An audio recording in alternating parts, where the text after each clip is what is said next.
Hello friends, बहुत बहुत स्वागत है आपका आपके अपने यूट्यूब चैनल वाईएम के स्टडी पर। तो फ्रेंड्स, हम लोग पढ़ रहे थे इस चैनल पर कंप्लीट हिंदी व्याकरण सभी कॉम्पिटिटिव एग्जाम के लिए और 6 to 12 क्लास और ग्रेजुएशन के बच्चों के लिए सभी के लिए वीडियोस महत्वपूर्ण है। तो फ्रेंड्स, हम कुछ टॉपिक कंप्लीट कर चुके हैं। संधि, समास और अनेकार्थी शब्द, विलोम शब्द, इन टॉपिक्स को हम लोग बहुत अच्छे से कंप्लीट कर चुके हैं। आप इनको जाके देख लीजिए। तो फ्रेंड्स, इस छोटे से प्रयास में आपका सहयोग हमारे लिए बहुत ही महत्वपूर्ण है। तो आपको करना कुछ नहीं, ना ही कुछ आपके पास से जाएगा। बस करना क्या है कि वीडियो को लाइक कर लीजिए और चैनल को सब्सक्राइब कर लीजिए। तो फ्रेंड्स, ज्यादा समय ना लेते हुए जल्दी जल्दी हम लोग वीडियो को करते हैं स्टार्ट। तो आज हम पढ़ेंगे नया टॉपिक।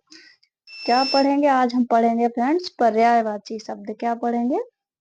पर्यायवाची शब्द। पर्यायवाची क्या होता है? क्या पढ़ेंगे आज हम लोग? पर्यायवाची। ठीक है, तो चलिए फ्रेंड्स, वीडियो को जल्दी जल्दी करते हैं स्टार्ट। पर्यायवाची किसे कहते हैं आप सभी जानते भी होंगे, और फिर भी पढ़ लेते हैं। देखिए परिभाषा क्या है इसकी। प्राय समान अर्थ रखने वाले शब्दों को पर्यायवाची कहते हैं। किसको कहते हैं? समान अर्थ रखने वाले। मतलब कोई शब्द है और उसको और कितने तरीके से लिखा जा सकता है और क्या क्या उसको, मतलब उसका अर्थ समान होगा, और उसको लिख कितने तरीके से सकते हैं, क्या क्या मतलब कहते हैं उसको, लेकिन अर्थ उसका एक ही होगा उस शब्द का। तो उसको हम क्या कहते हैं? पर्यायवाची शब्द। तो इसको 3 भागों में बांटा जा सकता है। कितने भागों में बांट सकते हैं? 3 भागों में। 3 भागों में बांट सकते हैं। तो देखिए, ये भाग पढ़ना ज्यादा इम्पोर्टेंट नहीं है। हमको पढ़ना इम्पोर्टेंट क्या है कि क्या पर्यायवाची किसी शब्द के क्या क्या होते हैं। लेकिन जल्दी जल्दी फिर भी हम देख लेते हैं। तो 3 भाग कौन कौन से हैं? पूर्ण पर्याय, पूर्णापूर्ण पर्याय और अपूर्ण पर्याय। ठीक है, और एक मिनट। तो पूर्ण पर्याय क्या होता है? वाक्य में यदि एक शब्द के स्थान पर दूसरा शब्द रखा जा सके तो अर्थ में कोई अंतर नहीं पड़ता, वो क्या होता है? पूर्ण पर्याय। ठीक है, और नेक्स्ट है, जैसे देखिए जलज। जलज का क्या है? बारिश। तो इसमें कोई अंतर नहीं, कोई अंतर नहीं। तो ये कौन क्या हो जाएगा? पूर्ण पर्याय। ऐसे ही देखिए पूर्णापूर्ण पर्याय। पूर्णापूर्ण का मतलब ही है, मतलब पूर्ण भी और अपूर्ण भी। देखिए जो प्रसंग एक में तो पूर्ण पर्याय हो, एक जो प्रसंग, लेकिन दूसरे प्रसंग में कोई शब्द वो क्या है? समानार्थक न रह जाए, ऐसा क्या होता है कि पूर्णापूर्ण पर्याय होता है। देखिए जैसे मान लीजिए कि कपड़े टांगना को और हम क्या कह सकते हैं? उसके स्थान पर अगर हम कपड़े लटकाना कह दें तो भी तो ठीक है कि नहीं? तो उससे क्या होता है? वही अर्थ प्राप्त होता है। लेकिन देखिए, अगर हम कोई व्यक्ति है वो कह दें कि मुंह लटकाए बैठा है, ठीक है, उसके स्थान पर अगर हम कहें कि मुंह टांगे बैठा है, तो क्या सही होगा? नहीं। इसलिए यहाँ पे क्या हो गया? अपूर्ण पर्याय हो गया। तो यही था पूर्णापूर्ण पर्याय। ठीक है, पूर्ण भी और अपूर्ण भी। नेक्स्ट है अपूर्ण पर्याय। इसमें क्या होता है? समानार्थक शब्दों में अर्थ भेद होता है इसमें। ठीक है फ्रेंड्स, अब देखिए कुछ ये इम्पोर्टेंट वो हैं शब्द जिनके पर्यायवाची हैं, वो हम लोग बहुत अच्छे से पढ़ लेते हैं। आप साथ साथ में बहुत ध्यान से पढ़िए, कुछ याद करने की ट्रिक्स भी हम बताएंगे। देखिए अर्जुन का क्या है? अर्जुन का क्या है? पार्थ, धनंजय, भारत, गुडाकेश, गांडीवधारी। ठीक है, ये है अर्जुन के। नेक्स्ट है क्या? अश्व। अश्व का देखिए,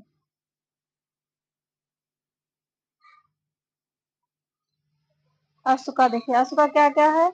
घोड़ा, घोटक, है, बाज, तुरंग। ये किसके हैं? अश्व के। ठीक है, अचला के देखिए, अचला क्या क्या है? पृथ्वी। अचला से अनुमान लगा लीजिए, मतलब जो चले ना, स्थिर चीज। तो पृथ्वी, धरा, वसुधा, वसुंधरा, मही, धरती। ठीक है, अगर पृथ्वी के पूछे जाए तो अचला इसमें जुड़ जाएगा, तो भी यही हो जाएंगे। धरती के पूछे जाएंगे तो भी, इसमें से किसी भी शब्द का पर्यायवाची पूछा जाए तो सब यही हो जाएंगे। ये बस जिसका पूछा गया वो उसमें ऐड हो जाएगा। ठीक है, नेक्स्ट है आंख। आंख का देखिए क्या क्या होता है?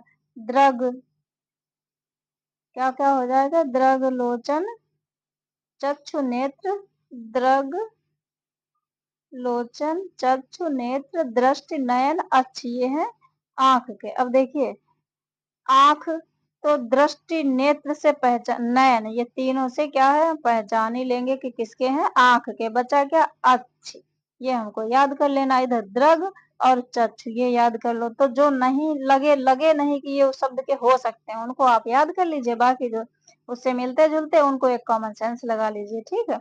नेक्स्ट है आम का। आम का क्या क्या होता है देखिए, आम्र, रसाल, पिकवल्लभ, फल श्रेष्ठ और सहकार, अमृत फल, पिक प्रिय, पियम्बु, पिक बंध, ये सब है आम के। अब देखिए आम्र तो आम के जैसा ही लग रहा है, रसाल भाई वो मीठा होता है, ऐसे अनुमान लगा लो कि आम का है। पिक बल्लव मतलब कोयल, ठीक है, कोयल से। फल श्रेष्ठ, फलों में सबसे श्रेष्ठ होता है आम। अमृत फल होता है।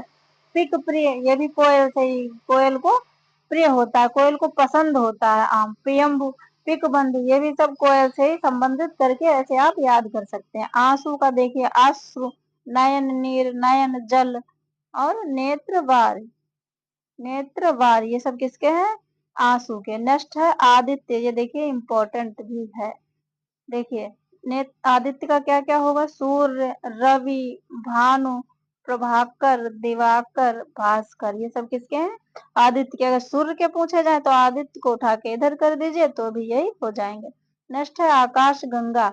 इसका देखिए मंदाकिनी, नभ गंगा, सुर नदी, नभो नदी, ये सब आकाश गंगा। नेक्स्ट है इच्छा का। देखिए इच्छा, देखिए इनसे सभी बहुत सारे हैं, इन सभी से स्पष्ट हो रहा है कि इसका मतलब इच्छा। ऐसे ही कुछ कॉमन सेंस लगा के सोचा करिए। देखिए चाह, कामना, अभिलाषा, आकांक्षा, मनोरथ, इच्छा, लालसा, स्पृहा, वांछा, इहा, लिप्सा, मर्जी, उत्कंठा, ये सब किसके हैं, इच्छा के। ठीक है। नेक्स्ट है ऊंट का। देखिए कैसे, उष्ट, ये तो लग ही रहा ऊंट के जैसा। महाग्रीव, लंबोष्ठ और क्रमेलक। देखिए महाग्रीव, उसकी मतलब गर्दन लंबी होती है, ऐसे लंबा वो खुद भी होता है। तो महा मतलब यहाँ पे अनुमान लगा लीजिए बड़ी गर्दन, ठीक है, लंबी गर्दन, बड़ी गर्दन। लंबोष्ठ तो स्वयं भी लंबा होता है। तो ऐसे करके कॉमन सेंस लगा के भी आप याद कर सकते हैं। वैसे तो महाग्रीव सोचते रहेंगे, ऊंट का कभी नहीं कहेंगे आप, अगर आपको नहीं मालूम। लेकिन याद करते समय अगर दिमाग में ऐसी चीज ले आए कि हाँ महाग्रीव, उसकी गर्दन लंबी होती है, ऐसा लंबा होता है, तो आपको ये हमेशा याद रहेगा, कभी नहीं भूलेंगे। ऐसे ही ऐश्वर्य का, भाई यहाँ पे ऐश्वर्य राय नहीं, ऐश्वर्य का मतलब क्या है, लेकिन आप उन एक्टर्स से जोड़ के इसे याद कर सकते हैं। कैसे, देखिए ऐश्वर्य भाई उनके पास भी बहुत सारी संपत्ति है, तो यहाँ पे भी इसका मतलब क्या क्या है, रिद्धि, समृद्धि, संपन्नता, वैभव, सिरि, संपदा, संपत्ति। तो ऐश्वर्य का मतलब धन संपत्ति वाले सारे शब्द, ऐसे दिमाग में बात मिला के भी याद हो सकता है। नेक्स्ट है ऐच्छिक। ऐच्छिक क्या है, वैकल्पिक, स्वेच्छाकृत, पर्यायवाची पढ़ रहे हैं हम लोग, ये चीज बड़ा ध्यान रखा करिए, कभी कभी यही भूल जाते हैं टॉपिक क्या था। तो क्या है, सविकल्प, मनचाहा। ठीक है। नेक्स्ट है औषधि का। क्या है, दवा, दवाई, भेषज, औषध। ठीक है, इसमें सिर्फ भेषज पढ़ लो, बाकी दवा, दवाई, औषध जहाँ कहीं मिलेगा आप फटाक से कर लेंगे कि औषध का। नेक्स्ट है कबूतर का। क्या होता है, कपोत, पारावत, रक्त लोचन और हारित और परेवा, ये सब किसके हैं, कबूतर। कल्प वृक्ष का देखिए, परिजात, देवद्रुम, कल्पद्रुम, कल्पतरु, मंदार, ये सब किसके हैं, कल्प वृक्ष। नेक्स्ट है कुबेर का। देखिए कुबेर का, धनद, ये भी धन से ही संबंधित। किन्नरेश, यक्षपति, श्रीध, धनेश्वर, राजराज, धनाप, ये सब किसके हैं, कुबेर के। कौवा का देखिए, कौवा क्या है, काग, काक, वायस, एकाक्ष, करंट, ये सब पर्यायवाची किसके हैं, कौवा के। नेक्स्ट है इसका देखिए केश का। क्या है, अलख, गेशु, बाल, कुंतल, कच्छ, ये सब किसके हैं, केश के। नेक्स्ट है गदहा का। देखिए भाई कितने बढ़िया बढ़िया नाम है गधे के।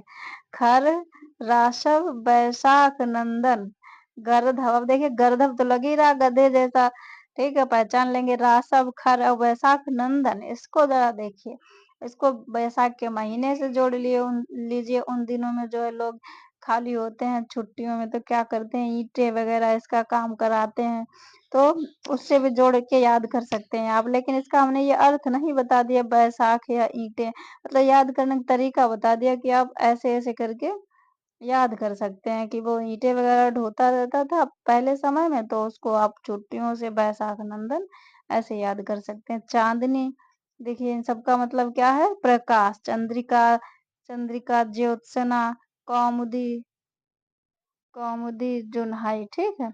ऐसे चांदी के रजत, रूपा, रौप्य, रूप, ये हैं सब, ठीक है? थोड़े से ये और इम्पोर्टेंट, ये देखिए ये हैं उत्तर प्रदेश राजस्व निरीक्षक परीक्षा 2014 में आए हुए हैं फ्रेंड्स। देखिए वृक्ष, ये इम्पोर्टेंट भी है। वृक्ष का देखिए तरु, पादप, पेड़, अगम, विटप, द्रुम, ये सब किसके हैं? वृक्ष के। नेक्स्ट कमल, ये भी इम्पोर्टेंट है। देखिए इसके क्या है?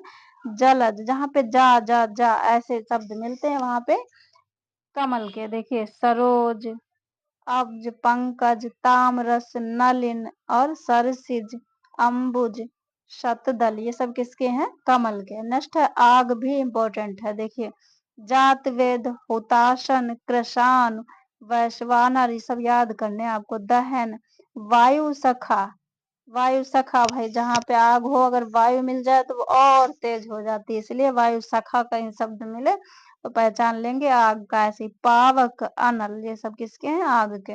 नेक्स्ट है चंद्रहास, देखिए इसका क्या है? कृपाण, तलवार, अश्य और करवाल, खड़ग, ये सब किसके हैं? चंद्रहास के, ठीक है? चंद्रहास किसको कहते हैं? तलवार को। अगर तलवार के पूछ लिए जाए तो चंद्रहास को लाइए इधर, और क्या हो जाएंगे? कृपाण, ये सब असी, करवाल, खड़ग, ये सब हो जाएंगे तलवार के। नेक्स्ट है आशय।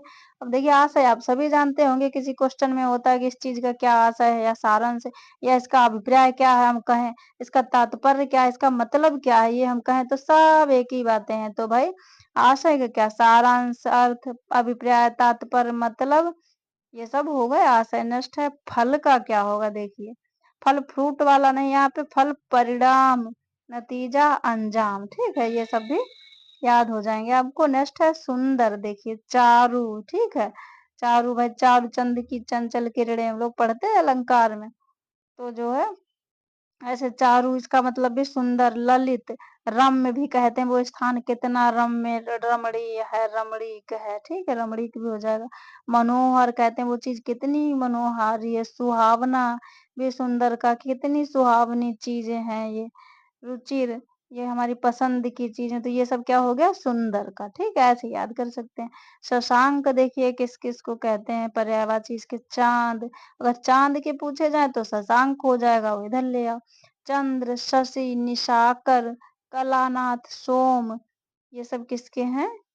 चांद के, ठीक है? अभी कुछ और भी हैं। विधु, द्विराज, राकापति, तारकेश्वर, ये भी चांद के हैं। नेक्स्ट है गेह, देखिए इंपॉर्टेंट भी है। निकेतन, भवन, सदन, आगार, आयतन, आवास, निलय, धाम, ग्रह, ये सब किसके हैं? घर के, ग्रह के। यमुना के देखिए क्या क्या है? कृष्णा, कृष्णा, सूर्यसुता, कृष्णा, सूर्यसुता, अर्कजा, सूर्यतनया और कालिंदी, ये सब किसके हैं? यमुना के। तो फ्रेंड्स ये थे कुछ इम्पोर्टेंट पर्यायवाची शब्द। आई होप आपने समझ लिए होंगे हमारे साथ जुड़ के इतनी देर। अगर हमारी वीडियो आपको पसंद आई तो फ्रेंड्स वीडियो को कर लीजिए लाइक, और चैनल को फ्रेंड्स सब्सक्राइब जरूर कर लीजिए, और हमारे इस छोटे से प्रयास में आप अपना महत्वपूर्ण सहयोग दीजिए, जिससे हमें बहुत अधिक मोटिवेशन मिले और हम बहुत ही इम्पोर्टेंट क्वेश्चन मेहनत करके कलेक्ट करके नोट्स से तैयार करके आप तक पहुंचा सकें फ्रेंड्स। तो आपका सहयोग हमारे लिए बहुत ही आवश्यक है, बहुत ही महत्वपूर्ण है। तो फ्रेंड्स कुछ नहीं जाता आपके पास से, बस एक लाइक कर लीजिए अगर वीडियो पसंद आई, और चैनल को सब्सक्राइब अवश्य कर लीजिए फ्रेंड्स, और अपने स्टडी ग्रुप में शेयर भी कर दें हिंदी व्याकरण, उन तक हमारी वीडियोज पहुंच सके। तो फ्रेंड्स तब तक के लिए बाय, मिलते हैं नेक्स्ट वीडियो में। Take care friends.